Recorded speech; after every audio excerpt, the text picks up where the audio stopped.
Hello everyone, it's me, OneGamer54, back in the video today, I know a lot of you are going to be saying, what? Juan, what happened? Where have you been? We're now on Thursday, that's basically 3 days you didn't even release a video. Yes, I know I've caught lacking, but let's just say there are reasons for that, but reasons I can't get into. One day I'll give you guys a proper explanation, but just know it's in the personal matter, to say the least. But we're here now, and I do have some videos coming up for you guys, so yeah. So anyways, we got the new film theory that we gotta watch up, and it's about Gravity Falls, and I know for a fact that this is about the Book of Bill. So, let's be honest, we already know the deal. Let's play the video. Hello, Internet. This time, you're on your own. Actually, no. No, you're not. Thank you, my boy. Hello, Internet. Welcome to Film Theory, where that some sunny day is finally here. Yeah. You know what that means. The one-eyed triangular 2D demon, Bill CIPHER, has returned to wreak havoc on the world of Gravity Falls. Well, sort of. If you don't know, Gravity Falls was an animated series on Disney XD created by mystery mastermind and theorist champ Alex Hirsch. The show's about twins Dipper and Mabel Pines, who spent summer vacation with their grunkle Stan in the small town of Gravity Falls, Oregon. Here, they encounter all sorts of mysteries and codes and cryptids, gnomes that kidnap kids, and killer animatronics before they were cool. But most importantly, they help defeat Bill CIPHER, a demon from the second dimension with godlike powers who was hell-bent on conquering the world. The show was built from the ground up for theorizing, something Matt pointed out multiple times throughout his theories and why I've been so excited to cover it. Along with FNAF and the MCU, Gravity Falls was one of the shows that really drove an entire generation of theorists. So, when Disney announced the Book of Bill, a new addition to the Gravity Falls canon written by Alex Hirsch himself, I couldn't wait to get my grubby little theorist hands on it.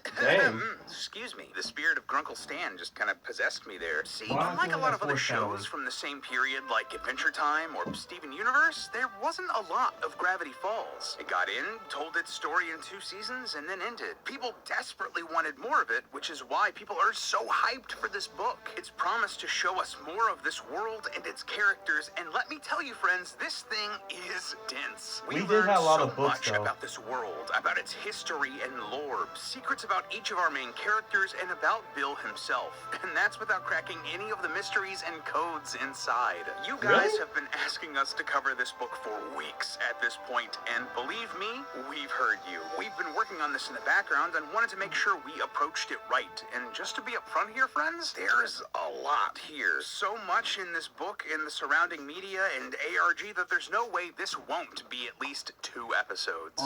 Today, for this theory, we're just going to be looking at the contents of the book of Bill itself and what it tells us about the future of this franchise. But don't you worry, it tells us a lot about the future of Gravity Falls. The main thing? Well, it's spelled out clearly in this book in bold, underlined letters, but Bill CIPHER is alive. How? He survived the events of Weirdmageddon, and that might mean the doom of the entire multiverse. Oh, it's raps for us then. Someone's looking out for us. Shake my hand, friends. It's time to get weird. Oh, it's rap for us. The first thing we should mention about the book of... I'm gonna be honest with you guys. I've been, every single time I go to anywhere that has a book section, I've been looking. Trust me when I say I've been looking for the Book of Bill. I know it had to be there somewhere, but it's like, I'm just not getting lucky, apparently. I'm just not getting lucky. Like, I just don't see no books of the Book of Bill. Maybe it's hiding, maybe I missed it out, I'm not sure.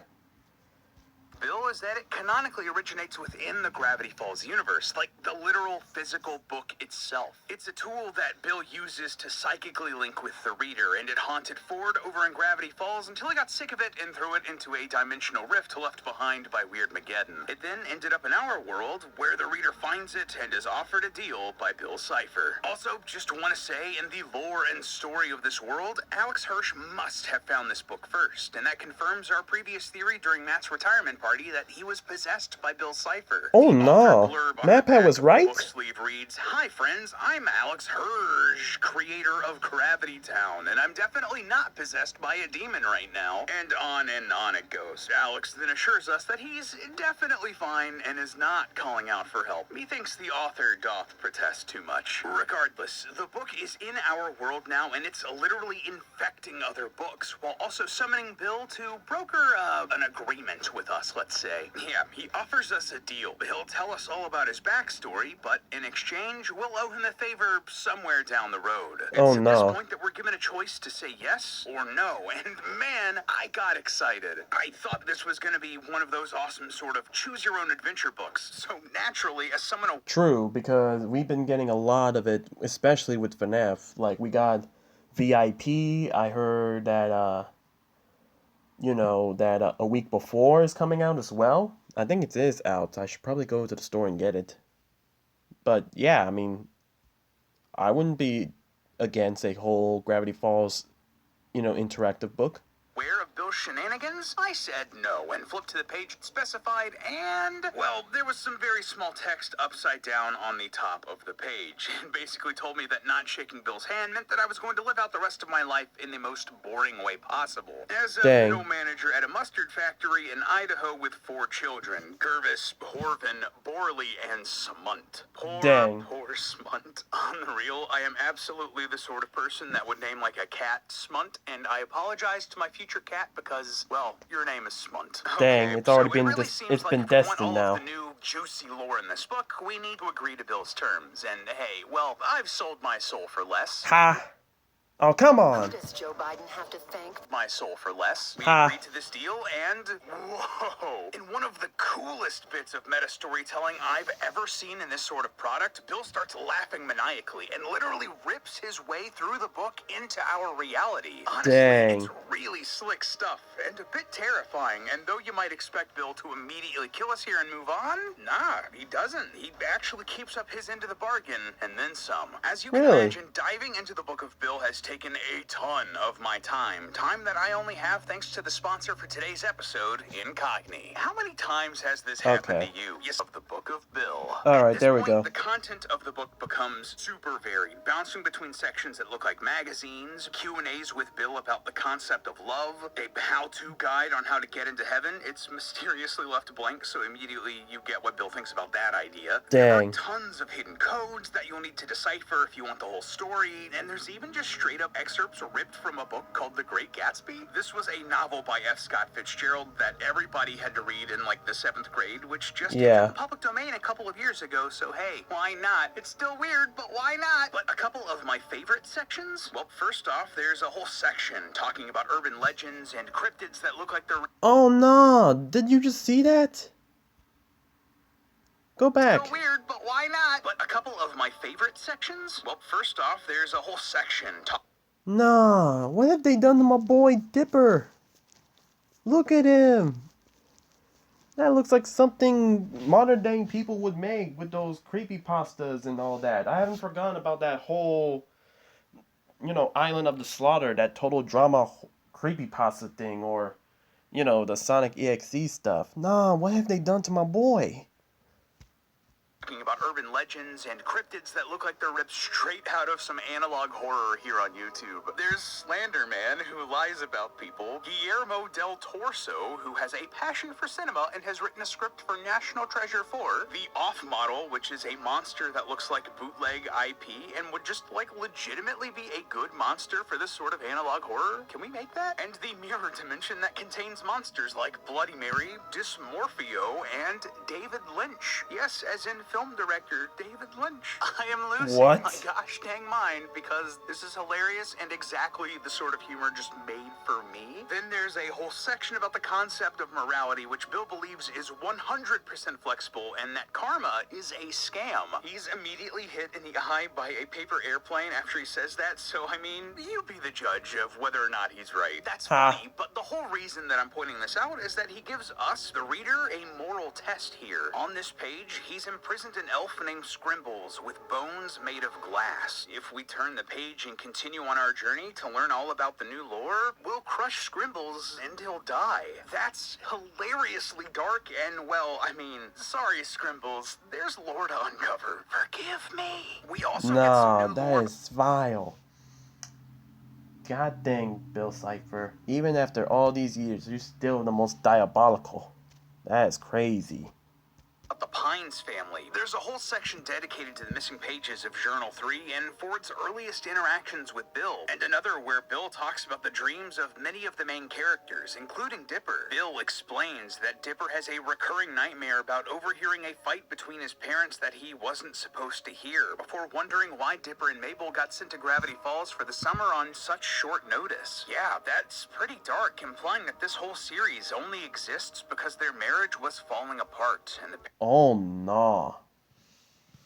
That's vile, despicable. Nah. I didn't catch that before. I thought, it was just, oh, here you go, kids. Go hang out with your uncle. Just some normal stuff. But nah, you mean to tell me that they were in the middle or about to get a divorce? Oh, nah. Nah, if that's the case, Dipper, yes, Dipper and Mabel, you should have stayed at Gravity Falls. Hang out with Grunkle Stan, because Grunkle Stan seems like the type of person who, literally did the most. I never forgot my man was literally fighting against a freaking dinosaur just to get back Waddles. And I'm not sure if he's gonna talk about it, but I've been seeing it throughout the internet about this picture where Dipper and Mabel were basically like in a couch, but surrounding them are just other variations of Dipper and Mabel. And basically what it's implying is that the whole show of Gravity Falls that you and me have been watching was the only timeline, was a timeline where they win. Where Dipper and Mabel basically, canonically win. But you mean to tell me that there were other timelines where they weren't so lucky? You mean to tell me that there's a timeline where Maple has to marry the gnomes? You mean to tell me that there's an episode where Dipper freezes to death? Or, maybe even like, Pacifica not saving Dipper during the whole haunted mansion thing. That's crazy and amazing. That's dark as well. So you mean to tell me the entirety of Gravity Falls was the only good timeline? Bro, that is golly.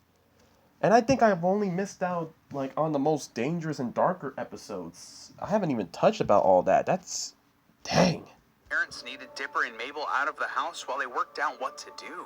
Ouch, that one hits right in the feels. But okay, that was a lot of the fun, if weird and dark stuff here in the book. What's the real meat and potatoes, though? Where's the real lore? Well, again, true to his word, Bill tells us exactly where he comes from. Bill explains that he's from a world called Euclidia, where no one could comprehend the third dimension, but he was born with a mutation that lets him see into the third dimension. This was apparently cursed and forbidden knowledge. Bill claims that talking about the third dimension was illegal in his world. Despite this, Bill still wanted to share the truth with the rest of his people, but, well, we're not sure what happened, and neither is Bill. He says that he heard a loud buzzing and that he blacked out, and that he still does whenever he thinks about this, but when he came to, no one was alive in his universe except for him. He killed them all. Now, in this very explanation, Bill says that he's not some misunderstood character that can be humanized by a tragic backstory, but I'm not so sure about that. Like, don't get me wrong. What do you mean? Bill is a bad guy, He an is. awful person, and definitely a villain, but My boy, the first thing he did was summon a headless head. Basically a no body at all screaming in agony. What do you mean that is not, you can humanize that? There is no amount of, I see something in him, I can fix him. No. This man is evil. This floating Dorito head is evil.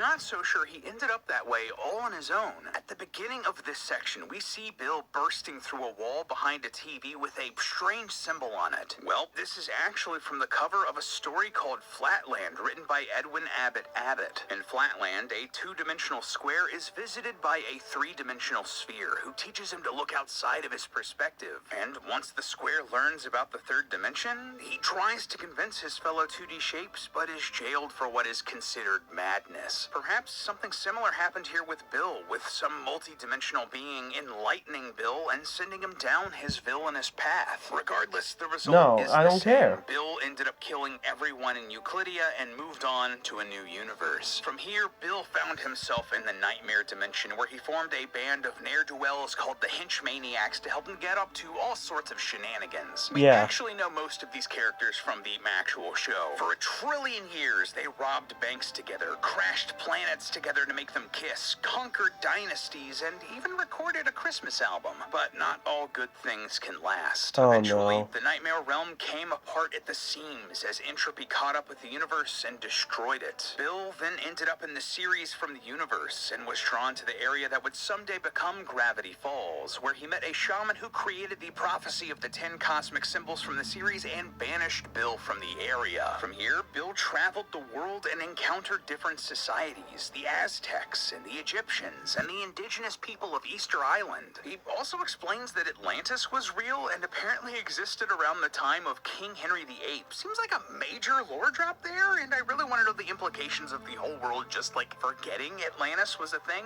where it was, and how it sank. Fast forwarding past the events of Gravity Falls and Weirdmageddon, it's revealed that Bill did in fact survive being erased along with Stan's memories. He made a deal with the great Axolotl, who promised to let Bill live if he could overcome his greatest trial. The most dangerous thing Bill could possibly face: therapy. Yeah, really. Axolotl sends Bill to a dimension outside of time called the Theraprism, where he has to make up for all of his cosmic crimes. What goes around comes around, huh? Regardless, this book is actually a project that Bill is working on while in therapy, and he smuggled it out of the Theraprism and into our reality against the rules of the institution. But Bill signs off the book by promising that someday he will get out. Someone will let him out, and we might have an idea just to who that is. Is it us? At the very end of the book, I'm talking like the last couple pages, we see a picture of the Bill CIPHER statue in the woods from the end of the series. However, if we turn the page, we see that same statue again, but its eye has started glowing.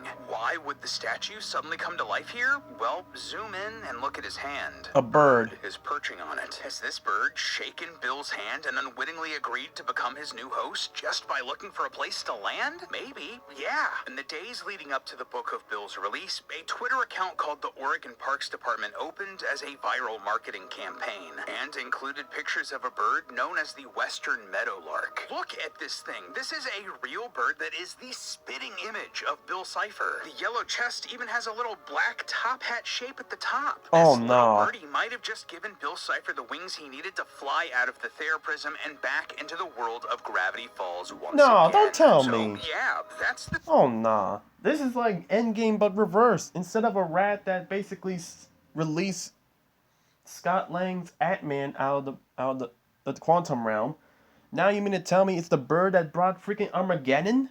Oh, nah, this is insane. Story of the Book of Bill, and a small hint to where things might be going, but that's just the topmost layer. We've already touched on a few of them, but this book is packed with additional secrets hidden if you read between the lines, and codes to crack that let us know so much more about this world. For instance, the Book of Bill confirms that there's a Gravity Fall multiverse in play here. In the Parallel Dimensions section, Bill points out just how improbable it was that Dipper and Mabel survived all of the events of the show without getting erased, drowned, frozen, or dismembered. But that's only because we're in the only timeline where that didn't happen. Yeah, in basically every other one, Dipper and Mabel die horrible deaths at the hands of all the freaky stuff from the series. What's more, the entirety of this multiverse is actually contained within a Pokemon card, like literally a Pokemon card in the backpack of an unfathomable being outside of time named Dennis. Considering that our universe is part of this Gravity Falls multiverse, that means that we too are part of this Pokemon card. And it's not even shadowless. That's tragic. Oh, and speaking of, on this page This is explaining the horrible. Pokemon card multiverse, if you look closely, you'll see a series of symbols running down the side of the card. This is obviously a cipher, and when you decode it, it reads, "Warning, folding this card may result in crossovers." That, in and of itself, Ooh. is a fun nod to the amount of multiversal crossovers we've gotten in the past few years, but there's actually a lot of crossovers hidden in this very book that create a really wide Disney cartoon cinematic universe. For instance, a Titan skull from the Owl House, another series that Alex Hirsch worked on, can be found in this section about the Dark Ages, while there's another rune Alright, cipher there's in that Hootie. same section that translates to Titan blood. Later on, the Core's helmet from Amphibia can be seen in the Theraprism alongside Bill. And Okay. finally, early on in the Bill Tells All section, Bill is asked if he's the biological father of Phineas from Phineas and Ferb. Before ending the interview, Phineas's triangle head suddenly makes a lot more No. Well, I mean, I guess that would also explain Phineas's, whole, being so smart. I mean, like, you can't tell me how old is Phineas at this point? How old is he? I know it's not no teen. It has to be 10 years old to say the least. And you mean to tell me that this man, by the first episode, created a roller coaster? I don't know, but if it was from his father, Bill Cipher, I'm not gonna lie. Mr. Flint, I'm not gonna lie. His mother has explaining to do. sense, doesn't it? Regardless, all of this alongside Matt's previous theory that Rick and Morty also takes place in this same multiverse really means that there's a giant web of animation that's all connected here. Might just need to do a theory about that sometime, huh? Now, a lot of the hidden codes and mysteries in here are fun, like this Pokemon card connection, but others, well, not so much. What do you mean, Some of them not are so much? crazy complicated and hint at a darker story for Bill, one filled with regret and sorrow. For example, there's a code hidden in one Regret of the and pages sorrow. in We are the not trying to Barnes & Noble humanize this edition of man. the book. Yeah, if you didn't know, Barnes & Noble had an exclusive version of the Book of Bill which had additional content. Something that none of us here at Theorist realized until we'd already gotten our copies off of Amazon. Thank God for overnight shipping.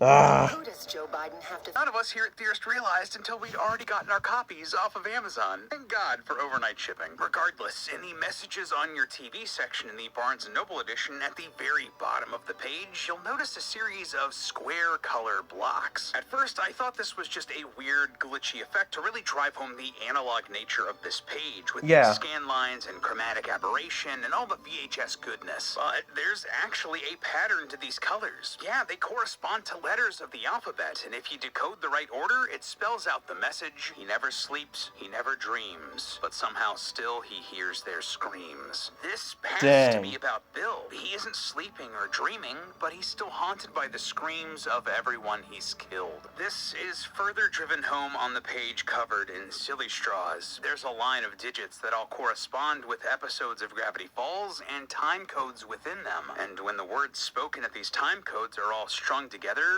we get this message. Twisted out of shape after the kill the ghosts of his family. Haunting. If that was a bit hard to follow, it says, twisted out of shape after the kill, the ghosts of his family are haunting him still. The memory of his parents, his original homeworld, are still haunting Bill, even after all these trillions of years. Also, we actually learn the name of his parents through another code in this book, and this has to be one of the most creative ciphers that I've ever encountered in my time here at Theorist. On the codes page, despite Bill insisting that there are no codes in this book, you'll notice a ring of letters carved into the tree here on this page. That might seem a bit random at first, but these letters line up perfectly with something else in the book. All throughout the pages, sometimes there are coffee ring stains that are a perfect size to fit inside this ring of letters. And there are gaps in the rings that line up with individual letters. And not only that, but there are other stains, little dots around the gaps that tell us the order of the letters here. If you spell out all of the letters from the rings and put them in the correct order here, it makes a new message that reads, His dimension now deceased, scalene in Euclid, rest in peace. A scalene is a type of triangle with sides and angles of all different lengths and degrees, while Euclid was an ancient Greek mathematician with expertise in geometry. These are the names of Bill's parents, the ones that still haunt his dreams, the ones who he can still hear the screams of. That is so dark. Why did you and put so what cool, WTF, and one of man? the best puzzles I've ever encountered in a book like this. Seriously, a clap and a half for Alex here. But for as cool Give as him the that claps. is, something's weird here, right? What? A lot of the codes in this book are written by Bill himself, and you can tell when they are. He has his own very specific way of speaking and his own rune cipher that is consistent for his character. But a lot of these, they don't sound like Bill, or they're talking about Bill.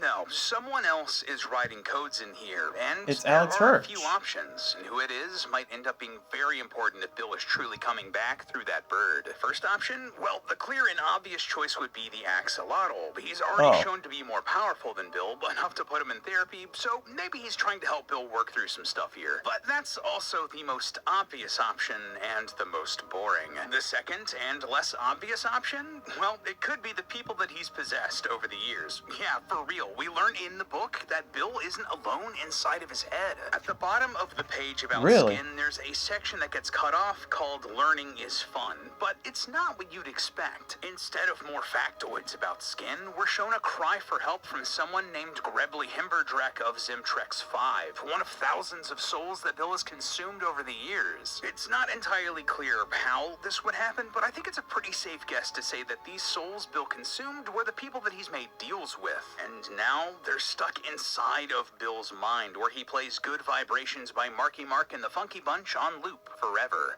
That's actor Mark Wahlberg's previous career, by the way. Yes, he was a rapper, really. This Wow. also tells me that Alex Hirsch and I have a very similar sense of humor, because I died laughing when I read this and immediately went and listened to the song. As a wise man once said, I want to get mine, so get yours. I want to see sweat coming out your pores. Regardless, we see here that one of these characters was able to take the wheel away from Bill enough to write this blurb. Perhaps they're also writing these secret codes and will help us fight Bill when he comes back. Or maybe the fight will be way more personal, with option number 3, Bill's ex-girlfriend. All throughout the book, Bill makes a point to...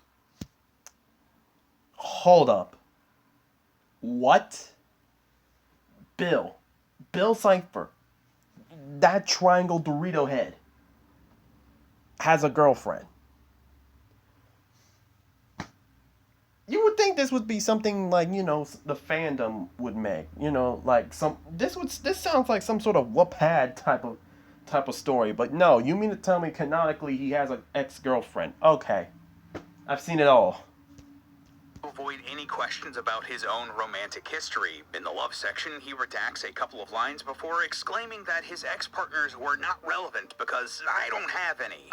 Yeah, sure, Bill, sure. Later, while introducing his crew of henchmaniacs, one of them is completely scribbled out in red marker with a big label saying, not important. If you look through the red marker, you can barely make out that this character's name is Jessie, and her art looks like she has a lot of eyes. Maybe 7 of them. If that doesn't mean anything to you, fair, but if you devoured Journal 3 when it released like we here at Theorists did, you'll recognize that this character looks and sounds a lot like a character known as the Oracle. This is a 7-eyed woman named Jessel Brom the Unswerving, a name that can easily be shortened to Jessie, a character that Bill clearly doesn't want us to think about because she is his ex-girlfriend. That would explain why Jessie didn't show up in Weirdmageddon. If she and Bill broke up on bad terms, enough so that Bill wants to scrub her out of his own history? Yeah, she wouldn't want to show up for that. Maybe she's the one who is writing these codes about Bill's regrets, something that she would know as his ex-partner, trying to help us find a way to beat him in the future. To me, that is the most exciting option.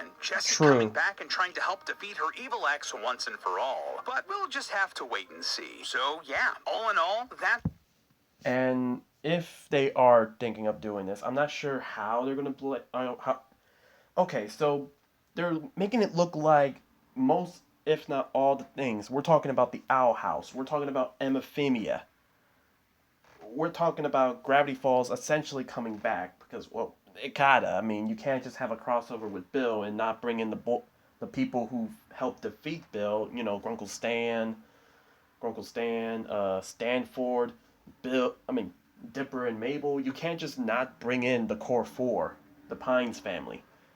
But I feel like with the Oracle, she could be the only person strong enough to cause the crossover to happen to defeat Bill. But now it's like, how are they going to do it? I mean, I may be out on a loop here, so someone help me out on this one. But I know Gravity Falls ended, I know Owl House ended, and I think Amophobia is also ended as well. So, is there any other shows that I'm missing? Like, is there any other shows that Alex Hirsch is going to bring back? I'm not sure. The story and the codes hidden in the Book of Bill. It's a lot, and there are puzzles and ciphers here that go even deeper, and weird choices that might not make a lot of sense if you read this book with zero context. Like, for real, I mentioned this earlier, but there are just straight up several pages ripped from The Great Gatsby republished in here. Strange, right? Well, there was a reason for that. One that starts us down a whole new rabbit hole. Let me explain. After we accept Bill's offer at the beginning of the book, it sort of resets, and we're given a new cover and a new page full of all the publishing information of the book. All of this information is now themed around Bill, and at the bottom of the page, we're encouraged to visit thisisnotawebsite.com.com. If you did that early on, like right after the book was released, you were asked for a password. What was this password? Well, early on in the book, we're given the one true intelligence test, and one of the puzzles just looked like a bunch of random lines and squiggles. And if you look physically at this image at an extreme angle, the lines form into words and gives you this message. Need a password? Fine, I'll talk. It's the name of the eyeball doc. And guess what? The pages of The Great Gatsby talk about the eyeball doctor, T.J. Eckelberg. Type T.J. Eckelberg into the website and bam, a whole new world is opened up for us to explore. Ooh. Now, this theory is already long. I wish we could dive into this whole new part of the ARG today, but we just don't have time. I can, literally hear our editors angry at me because this video is already longer than 20 minutes. But this is me promising you right now that we are going to do a second theory all about thisisnotawebsite.com.com as soon as we can. And just like the Book of Bill tells us so much about the future story of the Gravity Falls universe, I think this ARG is telling us exactly how Alex Hirsch and Disney are planning on doing it. So please subscribe for that theory coming really soon because it's gonna be weird, y'all. Okay, so you got me intrigued. So we already know it's a part 2. So if you guys want me to react to that video, you already know what you gotta do. Subscribe to the channel. Alright, but let me just continue on. They didn't say the But thing. until then, remember that it's all just a theory. A film theory. Alright, there it is. Well, guys, that's the end of the video. Thank you guys so much for watching. Make sure you like the video so I know you guys enjoy. Comment down below. What do you guys think? Honestly, I am interested to say the least. How they're gonna do this? If there is actually gonna be a crossover, do that. I will react to it. I will watch it. But it's like, how? How are they gonna do this? It's like, what show can really come in? I know there has to be a clue in the previous reaction video I did. Because I'm pretty sure I vaguely remember that this video right here, the Bill Cipher Still Alive, MatPat, before he left, he talked about the upcoming shows that Alex Hirsch is in. So maybe I have to go back and go through it, but I don't know, guys. It's interesting to say the least. Anyways, make sure you subscribe to the channel so that way you don't miss out on part 2. And we also have a lot of videos coming up. I know I apologize already, but I'm sorry that I wasn't able to do any videos on Monday to Wednesday. Hopefully this time, I can do more videos, but I'm not gonna lie, guys. There have been some things going in the background. I'll probably give you a video to properly speak it, but I just can't reveal it to you just yet. So, yeah. Thank you guys so much for watching. This is SwanGamer54, logging off.